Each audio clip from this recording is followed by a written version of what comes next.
পায়ে গেল থনথনীয়া নোট দুখন 1000 টকা। এ গাইস নমস্কাৰ and welcome back to my YouTube channel. মই আজি ফাৰ্ষ্ট টাইম লাইভত এক ছেকেণ্ড ৰ'বা দেই, ফাৰ্ষ্ট টাইম লাইভত মায়ং যাই আছোঁ। মায়ং মানে প্ৰথম ভাড়া লাগছি, বিদ্যা কৈছোঁ, শপত খাই গৈছোঁ, ভাবা নাই দেই এইটো কাষ্টমাৰ। কাষ্টমাৰৰ নাম হৈছে নিশান্ত আৰু আছে তোমাৰ গীতা মন্দিৰৰ ওপৰত যাব বোলে মায়ং মানে পবিতৰা চাইডে। এতিয়া কোনখিনি একজেক্ট ক'ব নোৱাৰোঁ, মানে 300 কিবা টকা দেখাইছি ভাড়া আৰু 500 আপ ডাউন 1000 কৰি দিম বুলি কৈছি। এতিয়া যাওঁ পোনপ্ৰথমে পিক আপ কৰিব, বাকী আপোনালোকক কৈ আছোঁ গোপ্ৰত মানে যাওঁতে দেৰি হৈ যাব নহ'লে পটাপট বলক। হেল্ল' গাইছ, মানে তামাম হেপী বিদ্যা কৈছোঁ, তামাম হেপী দিল খুচ। ওলাওতে মোৰ টাইম হৈছিল চাচোন 4:41। মই বোলো কি পইচা কামাব পাৰিমে। এতিয়া যদি মায়ং যাব লাগে না 34 কিলোমিটাৰ নে কিবা দেখাই আছে আৰু মত গৰিয়াৰ বে তোমাৰ 34 কিলোমিটাৰ নেকি দেখাই আছে মায়ঙক লাগি। মায়ং নে কোনখিনি একজেক্ট লাগে মানে লোকেশ্যনটো উবেৰত তোমাৰ মায়ং বুলি আহিছে। সেইকাৰণে মই মায়ং গৈ আছোঁ, বাকী যাই পাই পেলাই গম পাম ক'ত বা পিক আপ কৰিব লাগে, ক'ত ড্ৰপ কৰিব লাগে। পিক আপটো বাৰু গম পাইছোঁ, কিন্তু ড্ৰপটো গম পোৱা নাই। এতিয়া গীতা মন্দিৰৰ ওপৰত উঠি যাই আছোঁ, কাষ্টমাৰক পিক আপ কৰিলে হ'ব লাগ পোনপ্ৰথমে। আপ এণ্ড ডাউন যদি 500 টকা পাই যাওঁ আৰু ভাড়া মাৰিম নেকি? এইটোৱে ভাড়া লাষ্ট, এইটোৱে ভাড়া ফাৰ্ষ্ট। এইটোৱে ভাড়া ফাৰ্ষ্ট, এইটোৱে ভাড়া লাষ্ট নেকি? বোলো পিক আপটো কৰি লওঁ আগত যায়। হাই দিলখুচ হৈ গৈছে, দিলখুচ। মানে বেছি টাইমো নাখাব, 7-8টামান বজাত লৈ মই আহিব আমি চাগে। 5টা বাজিল, এতিয়া প্ৰায় 5টা বাজবে আৰু 19 মিনিট। এই বান্দৰ আছে ইয়াতে গীতা মন্দিৰত, কিন্তু ধুনীয়াৰ বান্দৰ, ভাল লাগে আহি পেলাই পৰিৱেশটো। কি কৰে মই কিবা বেলেগ আন পাইছিলোঁ, বান্দৰ কাফেলা চাওঁ নদা হো ইফালে চাওঁ। ৱাহ এই চলিৰ ভয় লগা নাই।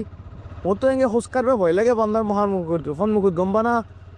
গাই চাই উঠে আহি বুলি বিৰাট ভয় লাগে। নহওক বৰ্তমান আহি পালোঁৱে প্ৰায় কাষ্টমাৰ লোকেশ্যন। এই বাবা এই অলপ ফাইট দিম মোকো। আহি পালোঁ লোকেশ্যন, বলক এইটো হৈছে গীতা মন্দিৰ। কৃষ্ণ আহিয়ে থাকোঁ বাৰু গীতা মন্দিৰত, মানে সেইকাৰণে দেখা পাই থাকোঁ। এতিয়া অলপমান আগত আছে বোলে কাষ্টমাৰ, বলে আছে মানে তোমাৰ লোকেশ্যন চাই পেলাই যাই আছোঁ। পিক আপ লোকেশ্যনটো যাই লওঁ নে কি? চলো গাইছ, আহি পালোঁ কাষ্টমাৰ লোকেশ্যন। মানে অলপমান ভিতৰত দেখাইছে, ইফালেদিতো বাৰু যোৱাৰ ৰাস্তা নাই, ইফালেদি আছে চাগে, কিন্তু ইয়াতে ৰখ ফেৰিছে 5 মিনিট ৰখ ফেৰিছে, আহি আছোঁ বুলি কৈছে। ভাল লাগিছে বে, বিদ্যা কৈছোঁ, শপত খাই গৈছোঁ। মই ভাবাই নাই ভিডিঅ' এনেকৈ আৰম্ভ কৰিম বুলি। কি লাগ বে, প্ৰথম ভাড়া পাইছোঁ, মানে এইটো ভাড়া দি হৈ যাব মোৰ আজি লাইফত। ফাৰ্ষ্ট টাইম মায়ঙৰ ফালেও যাম, পবিতৰা যাই পাইছোঁ। মায়ং একজেক্টলি কোনখিনি জেগা পৰে মই নাজানো। এইটো পানীখেতি চাইডে বুলি জানো, কিন্তু একজেক্টলি কোনখিনি পৰে সেইটো নাজানো। গতিকে যি নহওক যাওঁ, যাই পেলাই এক্সপিৰিয়েঞ্চটো জনাই আছোঁ আপোনালোকক। এতিয়া কাষ্টমাৰ আহক, কাষ্টমাৰক পিক আপ কৰি পেলাই যাই আছোঁ এতিয়া লোকেশ্যনৰ ফালে। কিন্তুটো হৈছে কি, মানে মই ভইচ অভাৰ দি আছোঁ কাৰণ কাষ্টমাৰটো পিছফালে আছিল আৰু এইচে ইমাৰ্জেঞ্চি দেখাইছি যে মোৰ মানে তাতে ব্লগিং কৰিব সাহসে হোৱা নাই। বোলে কাষ্টমাৰ ইফালে দাউৰি হাকতিত গুলে দাউৰি থকা আন, ইফালে মই যদি ব্লগিং কৰি থাকোঁ পিছফালৰ পৰা ঠেলামুৰি খাম। গাইছ কাষ্টমাৰটো পিক আপ কৰি পেলাই উল্টাকৈ ইফালে আহিছোঁ, দেখাই আছোঁ ৰ'ব 1 ছেকেণ্ড। লোকেশ্যনটো চিনাকি পথ, মানে গীতানগৰৰ ফালে আহিছোঁ। ইয়াতে বোলে তোমাৰ কাম আছে হোমষ্টে এটাত, এই হোমষ্টেটোৰ তলতে আছোঁ বৰ্তমান। কাম আছে বোলে কৰি লওক। লোকেশ্যনটো চাওকচোন, 34 কিলোমিটাৰ আছিল, 35 হ'ল, উল্টাকৈ আহিলোঁ না।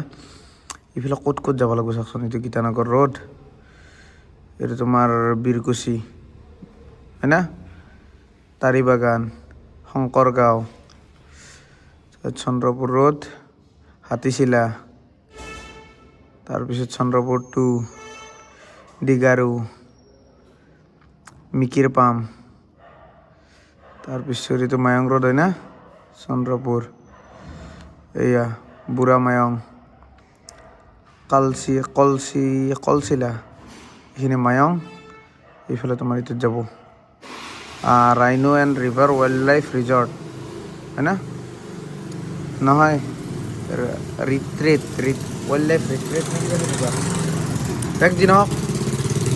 অলপ সময় লাগব, কিন্তু মই এইটো ঠাণ্ডা পাম নেকি, অকল এইটো পিন্ধিছোঁ, হাৱা সময় যাওঁতে চোলা এটা লৈ যাব লাগিব, জেকেট এটা লৈ পেলাই যাম। টেনশ্যন নাই দি 1 ঘণ্টা 4 মিনিট দেখাইছে আৰু কিমান টাইম কৰি ল'লোঁ। তাৰপৰা কৰি পেলাই চিধা একদম মায়ং পাওঁতে মই কেমেৰা অন কৰিছোঁ। তাৰপৰা যাই পাইছোঁ তোমাৰ খৰাপাত নেকি এনেকুৱা বাইলেন এটাত সোমাইছোঁ। তাৰপৰা আপোনালোকে ভিডিঅ'টো কণ্টিনিউ চাওক। চৰা পাত বাহ বঢ়িয়াকৈ বটখান দিছে ভিতৰত যাব নেকি খোলা আছে নে গাইছ বৰ্তমান তোমাৰ মানুহজনক ড্ৰপ কৰি লৈ আকৌ আহিছোঁ এই কিবা কেছ ডিপজিট কৰিব গৈছি তাতে আছে তোমাৰ চাহৰ দোকান চাহ খাইবলৈ মানে চাহ খাই পেলাই মোকো খুৱাব পাৰোঁ এতিয়া চাহ বনাব দিছোঁ ইয়াতে তেওঁ কিবা কেছ ডিপজিট কৰিব গৈছি পইচা হেল্ল' গাইছ চাহ পানী খাই লৈ পেলাই এতিয়া ঘৰ মই হৈ আছোঁ আৰু বাকী আছে তোমাৰ 14 কিলোমিটাৰ ৰঙাকৈ দেখাইছে 28 মিনিট ৰঙাকৈ দেখাইছে গোটেই মাহটো ব্লু হৈ আছে নীলা বাকী ইয়াতে শিখৰৰ মুখা খেলিবৰ কাৰণে নামছে কাষ্টমাৰ কলিতা হোটেলত আৰু এইখন ৰতন হোটেল দুখন হোটেল বা একেলগে ভাল লাগছে কিন্তু এনেকুৱা ষ্টাইলত ইফালে আহি কিন্তু কিবা এটা ভাল লাগছে দেই বিদ্যা কৈছোঁ কিবা গাঁৱৰ পৰিৱেশটো পাই গৈছোঁ মই তোমাৰ মায়ং চাইডে যাই মজা পাইছোঁ ফুলৰ গোন্ধ ধুই তোমাৰ ধুনাৰ বাছ তাৰপিছত তোমাৰ এই হোমৰ খৰি যি থাকে সেইৰ বাছ হোম পৰাৰ পিছত খৰিকেইডাল যেনেকুৱা গোন্ধে ঘি দিয়া তেল ঘি দি পেলাই জুই ধৰাৰ পিছত এই সেনেকুৱা গোন্ধ মানে একদম মানে পিয়'ৰ গাঁও আছে একদম পবিত্ৰ জেগাত যোৱা লাগছে কিন্তু মায়ংখনত বাকী দিনত হ'লে চাব পাৰিলোঁ হয় কি ধৰি লওক এনেকুৱা ভিউ চিউ কিন্তু ৰাতি একো দেখা জেগা নাপায় না তো কাষ্টমাৰে একা কিবা কিনছি হয় ঠাণ্ডা ঠাণ্ডা আকলা খাব নেকি মোক নেদে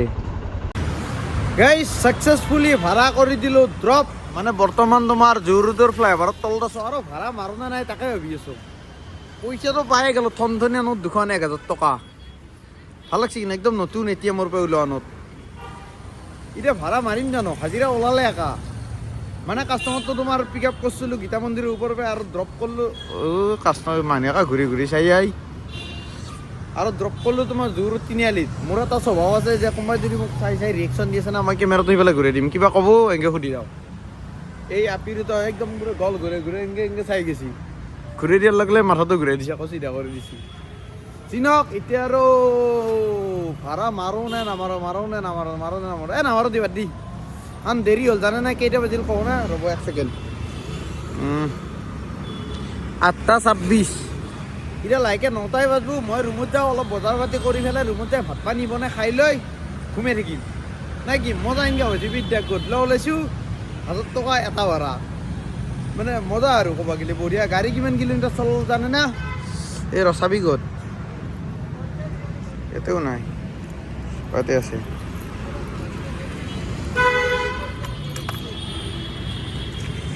গাড়ী চলালোঁ মই আপোনাৰ 76.3 কিলোমিটাৰ বেয়া চলোৱা নাই কিন্তু 76 হ'লে এভাৰেজ কিমান দিছে জানো নাই ক'ত দি